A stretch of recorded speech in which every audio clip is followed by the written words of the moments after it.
कुछ रोग संक्रामक रोग होते हैं, कुछ वैसे रोग होते हैं। ऐसे ही मच्छरों के काटने से भी कई रोग होते हैं, जैसे एक होता है मलेरिया, होता है क्या नहीं होता? मलेरिया। ऐसे ही होता है डेंगू। आज हम बात करेंगे डेंगू की, ठीक है। ये अगस्त से सितंबर के बीच में ज्यादा फैलता है, क्योंकि ये पानी के बाद जो बारिश पड़ती है, बारिश के बाद जो धूप होती है ना, उसमें ज्यादा पनपता है।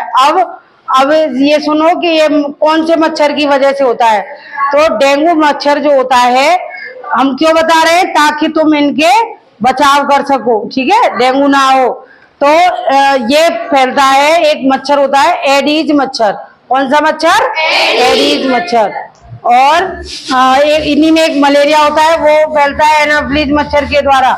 लेकिन डेंगू जो है वो किसकी वजह से फैलता है? एडीज की वजह से, ठीक है। सबसे पहले हम बात करेंगे इसके लक्षणों पर। पता चल गया कि डेंगू मच्छर किससे होता है? एडीज से। तो इसके लक्षण क्या है, कैसे पहचानोगे? क्योंकि देखो इस वक्त इस मौसम में वायरल भी फैल रहा है, विनीता, है ना, इस वक्त वायरल भी फैल रहा है। और तो कैसे पहचानेंगे? तो इसके लक्षण होते हैं, इसमें बहुत तेज बुखार होता है, समझ रहे हो? बहुत तेज बुखार होता है, और मांसपेशियों में, जॉइंटों में दर्द होता है, सिर दर्द बहुत तेज होता है ना। और तुमने इस वक्त सुना होगा, ज्यादातर है हमारे गांव में, कुछ अपनी भाषा में तुम कुछ और बोलते हो, होता है प्लेलेट्स डाउन हो जाती हैं। सुना है प्लेलेट्स? हाँ, तो प्लेलेट्स इसमें कम हो जाती हैं। वो कैसे पता चलेगा? जब तुम टेस्ट करवाओगे। जब बुखार लगातार अगर 2-3 दिन बना हुआ है, 3-4 दिन बना हुआ है, सही नहीं हो रहा है, तब उसके बाद उसकी जांच करी जाती है, तब पता चलता है कि डेंगू अगर है। तो उसमें क्या होता है, वायरल में भी प्लेलेट्स डाउन होती हैं, लेकिन इसकी जांच कैसे पता चलती है? ब्लड टेस्ट, है ना, खून की जांच होती है, उससे पता चलता है। लेकिन हम नॉर्मल तरह से कैसे पहचाने? तो इसमें सिर दर्द बहुत तेज होगा, है ना, कमजोरी आएगी, थकान आएगी, भूख नहीं लगेगी, सिर दर्द होगा, ठीक है। इस वक्त तुमने सुना हो तुम्हारे गांव में आसपास तुम्हारे बुखार बहुत चल रहा है, नहीं चल रहा? जुकाम, खांसी, सर दर्द, इस तरह के ये वायरल में भी फैलते हैं। तो ऐसे ही इसके लक्षण डेंगू के हैं। अब इसको रोका कैसे जाए? तो नहीं, होता किस कारण है? कारण सुनो। कारण होते हैं कि सबसे पहले जहां पानी इकट्ठा हो रहा है, ये पानी में पनपता है। डेंगू का जो मच्छर होता है वो लार्वा छोड़ता है पानी में। उन लार्वाओं से मच्छर, उनके बच्चे समझ लो, वो लार्वा से मच्छर पनपते हैं। तो वो जब मच्छर एक दूसरे को काटने लग जाते हैं, एक को काट गया, वो दूसरे को काट गया, ऐसे ही कर करके डेंगू फैलता है। तो किसके कारण हुआ? पानी में जमाव के कारण, है ना, है ना।